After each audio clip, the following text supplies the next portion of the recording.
మహామునులారా, సావధానంగా వినండి. పరమతేజస్వీ దేవదేవుడు అయిన విష్ణుమూర్తి జీవితంలో జరిగిన ఒక అపూర్వ సంఘటన చెబుతున్నాను. ఒకానొకప్పుడు జనార్జనుడు 10,000 సంవత్సరాలపాటు రాక్షసులతో భయంకరంగా మహాయుద్ధం చేసి బాగా అలసిపోయాడు.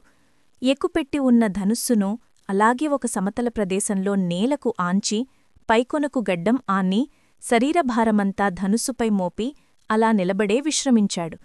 అలసటవు దైవయోగమే. చటుక్కున నిద్రపట్టేసింది. గాఢనిద్ర. చాలా కాలం గడిచింది. అంతలోకి ఏదో యజ్ఞం చెయ్యాలని తలపెట్టిన దేవతలు బ్రహ్మను శివుభా తీసుకుని విష్ణులోకానికి వెళ్లారు. యజ్ఞప్రభువు కదా విష్ణుమూర్తి, ఇది దేవకార్యార్థం చేస్తున్న యజ్ఞమై, అందుచేత జగన్నాథుడి అనుమతి తీసుకుని ప్రారంభిద్దాం అని వారి ఆకాంక్ష. తీరా వెడితే విష్ణులోకంలో విష్ణుమూర్తి కనపడలేదు. దివ్యదృష్టితో చూశారు. యుద్ధం ముగిసి నిశ్శబ్దంగా ఉన్న రణరంగంలో ధనుస్సుమీద నిలబడి నిద్రపోతున్న కేశవుడు కనిపించాడు. శ్రీదేవి భాగవతం ఎన్నో కథలతో అమ్మవారి మహిమలతో కూడినది. మేము రోజుకొక ఎపిసోడ్తో వస్తున్నాము.